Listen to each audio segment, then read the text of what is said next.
Elle hésite une seconde avant de publier. C'est une photo d'elle devant un bol de chips. Une tranche de Babybel posée au bord comme une blague. Elle écrit Girl dinner, lol, avec un emoji qui pleure de rire. Et puis elle ajoute c'est ironique, hein, parce qu'il le faut. Parce qu'on ne peut plus poster un truc sincèrement sans se couvrir avec une blague. Il faut désamorcer, toujours. Avant même d'aimer quelque chose, il faut déjà s'en excuser. On est devenus des experts du détachement. Tout est un peu pour rire, un peu cringe, un peu nul, mais c'est ça qui est bien. On adore en secret, on rit en public, on fait des playlists camp en citant Britney et Shrek, mais il faut que ce soit méta. On collectionne des gifs de stars en meltdown émotionnel tout en expliquant que c'est pas si profond. Le cool a changé de camp. Il ne s'affiche plus, il se dissimule. Il joue la carte du déguisement. Il prétend qu'il ne tient à rien. Et pourtant, c'est faux. Il y a de l'amour, du vrai, du trop, du tout cassé, tapis sous les couches de second degré. Dans cet épisode, on parle de ça, du moment où l'ironie est devenue réflexe, du retour des années 2000, du girl dinner, du cringe marketing, des stan accounts et de cette étrange époque où tout est ridicule, jusqu'à ce que ce soit tendance. On parle de cette génération qui préfère désactiver ses émotions plutôt que de les risquer, et de ce qu'il faudrait aujourd'hui pour dire sans rire, oui, j'aime ça. Allez, c'est parti.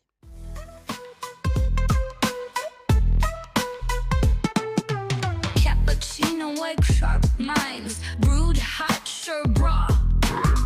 No sugar, no filter. Sip, think, repeat, repeat, repeat. Il y a une scène devenue banale sur Internet, mais qui en dit long sur l'époque. Une vidéo d'un ado qui pleure en regardant un film. Le plan est flou, il essaie de se cacher. Il sait qu'il est filmé, et pourtant il pleure. Et dans les commentaires, ça commence toujours pareil. Bro is in his feelings. Cringe but relatable. Mood. Un peu d'empathie, beaucoup d'ironie. L'émotion n'est jamais laissée intacte. Elle est traduite, détournée, retournée contre elle-même pour devenir une punchline. On n'a pas arrêté d'avoir des émotions, on a juste arrêté de les montrer sans protection.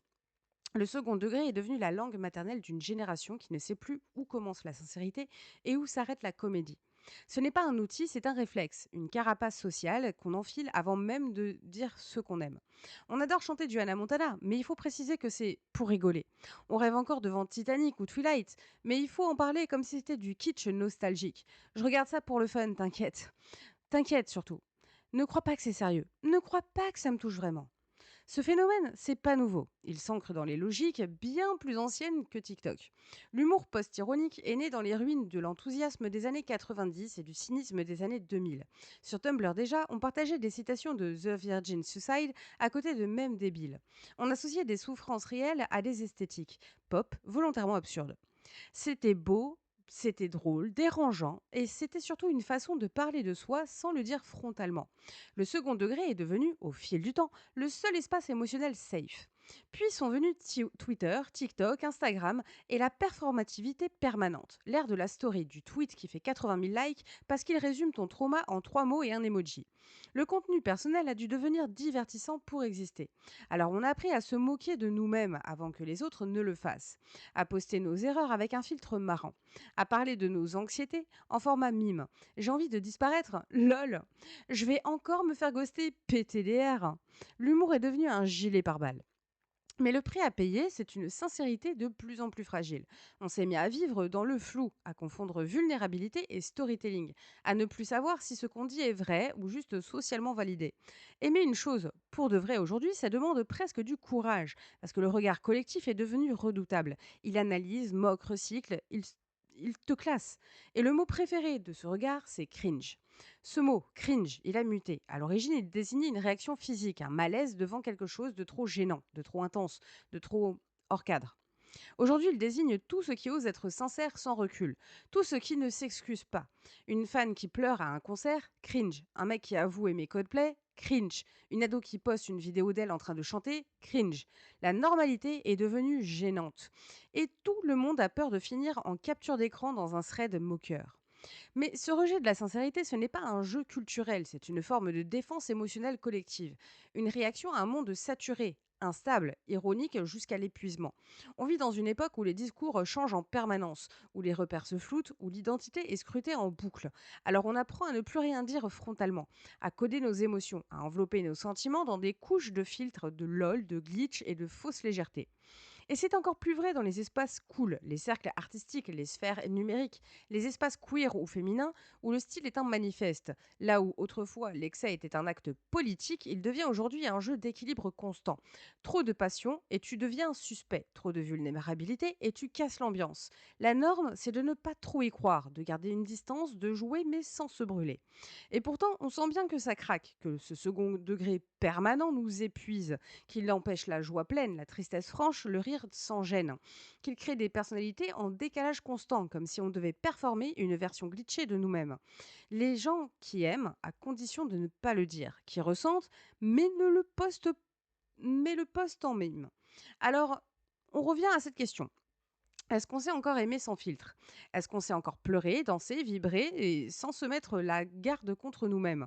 Ou est-ce qu'on a désappris à être sincère simplement parce que ça ne passe plus dans le feed?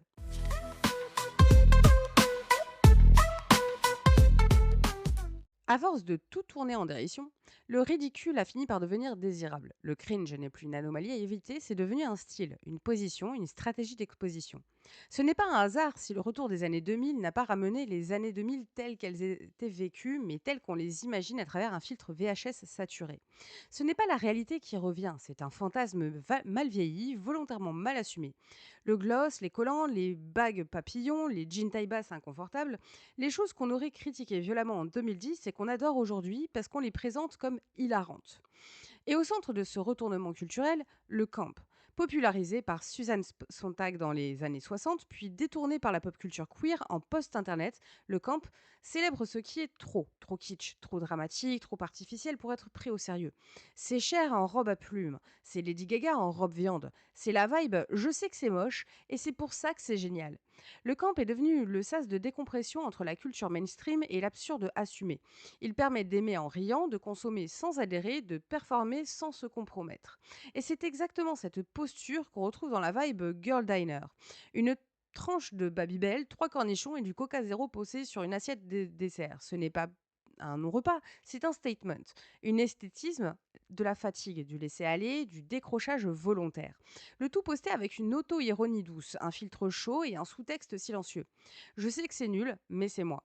Ce qui était perçu comme honteux devient symbole de relâchement culturel, une manière de dire je ne suis pas parfaite et c'est cool. Le cringe est devenu une armure. Et cette armure plaît. Elle plaît tellement qu'elle est récupérée par ceux-là même qui se moquaient de tout ça hier. Les marques, bien sûr, parce que là où il y a une posture, il y a un marché. C'est ainsi que naît le cringe marketing, une campagne qui joue sur le malaise, sur l'autodérision, sur le côté ringard assumé pour créer de la proximité. Des entreprises qui se font passer pour des ados désabusés sur TikTok, des pubs qui surfent sur des tendances chuggy, des slogans volontairement laids, des jingles volontairement pénibles. L'objectif, créer du lien par l'humour méta. On sait que c'est naze, mais on sait que vous savez, donc on est cool. Cet impact implicite entre la marque et le consommateur, une stratégie de connivence par le bas. Mais cette banalisation du cringe soulève une question de fond. Quand tout est potentiellement ridicule, qu'est-ce qui reste pour exprimer quelque chose de sincère? Si tout ce qu'on montre doit être contrebalancé par une blague, si chaque geste est précommenté par l'ironie, alors qu'est-ce qu'on transmet réellement? Le problème, c'est que le cringe est un langage à double tranchant. Il protège, mais il isole. Il amuse, mais il désensibilise. Il rend tout acceptable, et donc rien de marquant. Et c'est cette esthétique qui neutralise au lieu de révéler. Une esthétique que la fuite émotionnelle, et ça, l'algorithme adore, parce que ça fait du contenu fluide, partageable, virable, mais pas trop subversif, pas trop engagé, pas trop sincère. Et le plus paradoxal, c'est que cette mise en scène du ridicule, volontaire ou pas, devient à son tour cool. Les vidéos virales d'ados qui dansent mal, les TikTok de boomers qui chantent faux, les photos volontairement ugly hot, tout devient matière à tendresse qui chante, à tendresse algorithmique.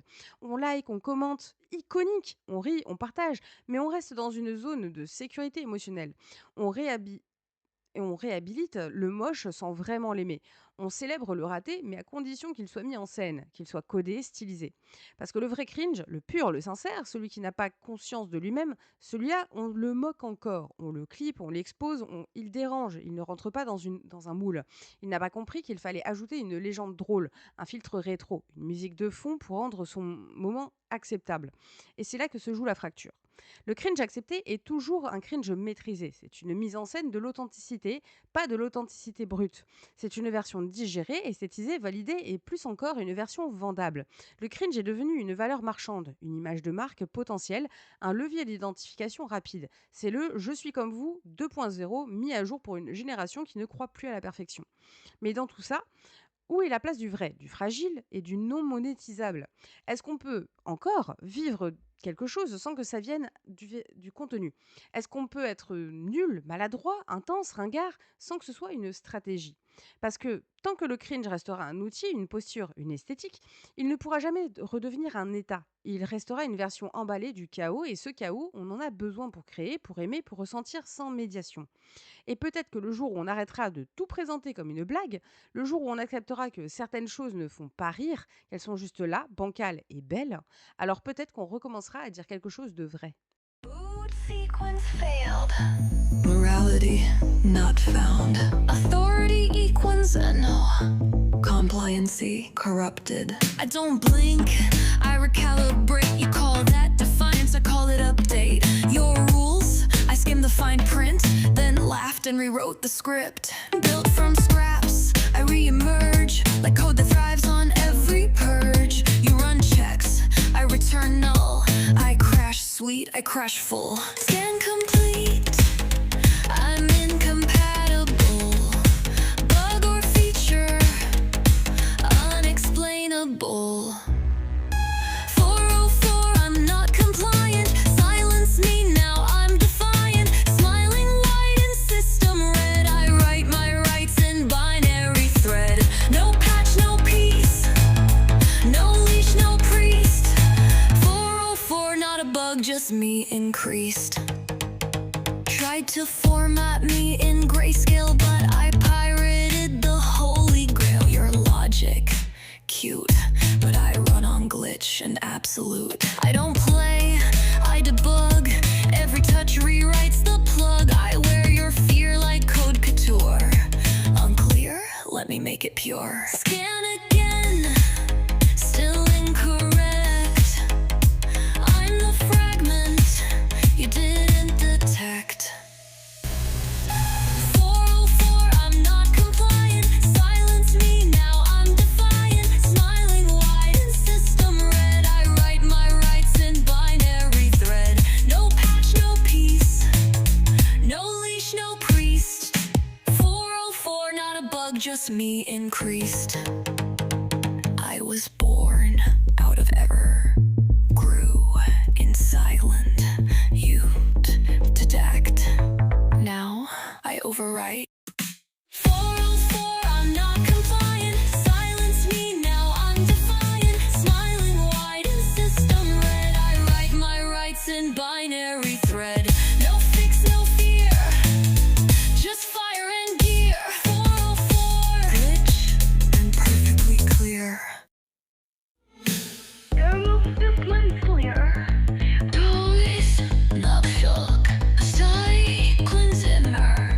Now I overwrite.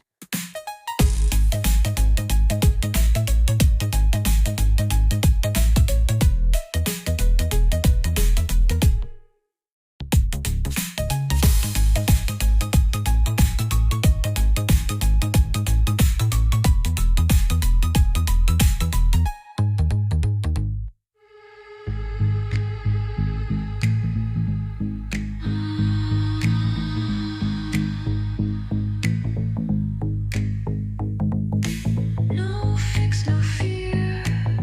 Just fire and gear. 404. Glitch and perfectly clear. À force de tout filtrer par l'ironie, on finit par désactiver la partie de nous-mêmes. Pas complètement, pas brutalement, mais de façon diffuse, constante, insidieuse, comme un bruit de fond qui empêche l'émotion de vraiment se poser.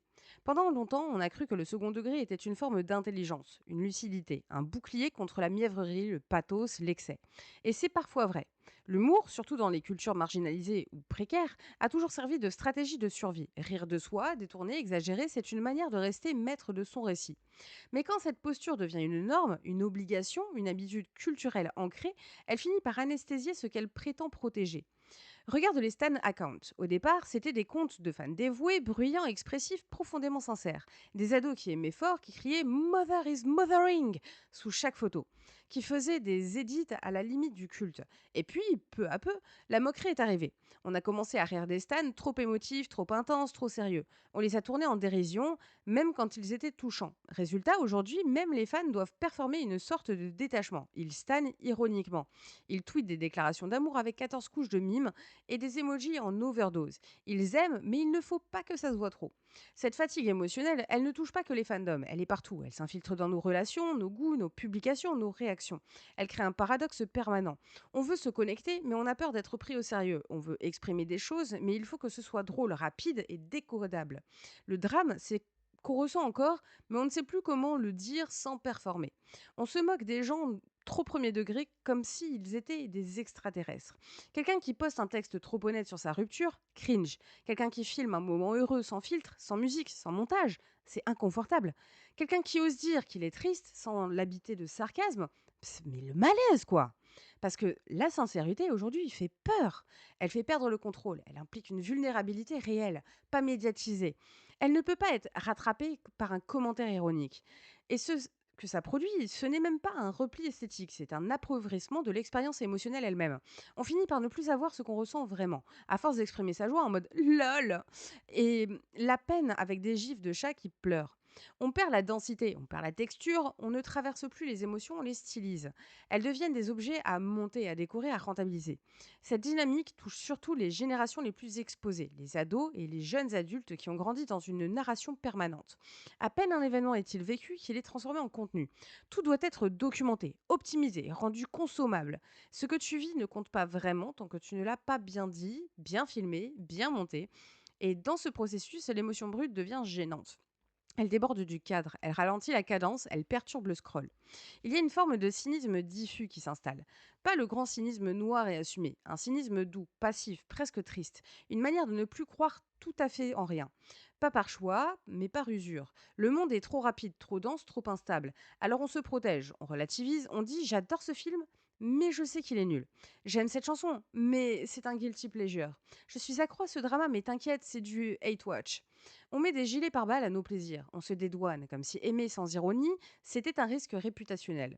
Et pourtant, dans les interstices, on sent que quelque chose résiste. On voit ces vidéos d'ados qui chantent faux, mais qui y mettent tout leur cœur. Ces posts maladroits, mais sincères, ces moments où quelqu'un ose dire je trouve ça beau, sans ajouter enfin, je sais pas, c'est peut-être bête. Et quand ça arrive, c'est comme une bouffée d'air, parce que ça sonne vrai, parce que ça nous rappelle ce qu'on a perdu. Alors la vraie question, c'est peut-être pas est-ce qu'on peut encore être sincère, mais plutôt est-ce qu'on ose encore le devenir. Parce que ça implique d'être vulnérable, d'être moqué, d'être mal lu, d'être vu vraiment. Et c'est ça le vertige. Pas d'aimer, pas de ressentir, mais d'oser le faire sans filtre. Dans un monde où tout est commentaire, la sincérité devient un acte de résistance. Elle est plus inconfortable que le cringe, plus dangereuse que la moquerie, plus instable que la stratégie. Elle n'a pas de plan B, elle ne s'explique pas, elle ne se monétise pas, elle se vit, c'est tout. Et c'est peut-être ça la fatigue qu'on traîne. Pas celle du devoir tout commenter, mais celle de ne jamais pouvoir juste être.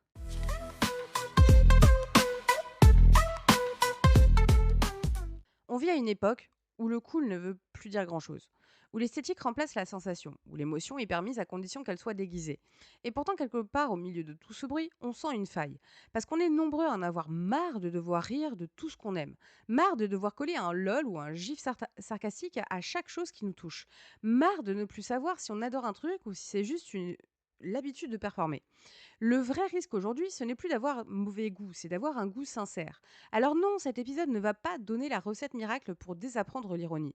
Mais il pose une question simple. Et si aimer pleinement, maladroitement, excessivement, c'était ça la vraie radicalité contemporaine?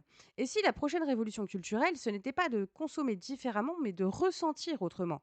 Sans stratégie, sans packaging et sans légende. Si cet épisode t'a remué, si t'as ressenti une résonance quelque part entre deux références à des Babybel ou à des gifs d'ados qui pleurent, t'es pas seul et surtout, t'as ta place ici. Cappuccino et Croissant continuent de faire ce que les autres formats évitent, parler de pop culture, oui, mais parler de ce qu'elle fait à nos corps, à nos affects et à nos rêves. Et si tu veux soutenir cette démarche, une approche indépendante, libre, parfois inconfortable, mais toujours honnête, tu peux rejoindre le Patreon du podcast. Ça me permet de garder la voix libre et de continuer à creuser les sujets jusqu'à l'os et d'oser dire les choses qu'on ne dit pas dans les briefs sponsorisés. Tu y trouveras aussi du contenu exclusif, tel que la lecture de mes livres, mes réflexions en coulisses, des épisodes en avant-première et l'accès de tout ce que je construis en parallèle, albums, romans, livres, live radio qui sont à venir. D'ailleurs, si tu as aimé cet épisode, je t'invite à écouter les 2 derniers EP, En construction et Under construction, 2 projets musicaux pensés comme des extensions émotionnelles de ce podcast et de ma personnalité. 2 glitches sonores, dans une époque trop lisse, ils sont disponibles sur toutes les plateformes d'écoute. Et si tu sais pas par où commencer, commence par là où ça dérange, là où ça pique un peu. C'est souvent le signe que quelque chose de vrai est en train de se dire. Enfin bref, je suis désolée pour ma voix, encore une fois, c'est toujours mes dents parce que je n'en peux plus, je n'en peux plus, j'ai tellement mal. Bref, passons. Je vous dis à mardi prochain. Allez, salut! Cappuccino, white crop, mines, brewed hot, served raw. No sugar, no filter. Sip, think, repeat, repeat, repeat.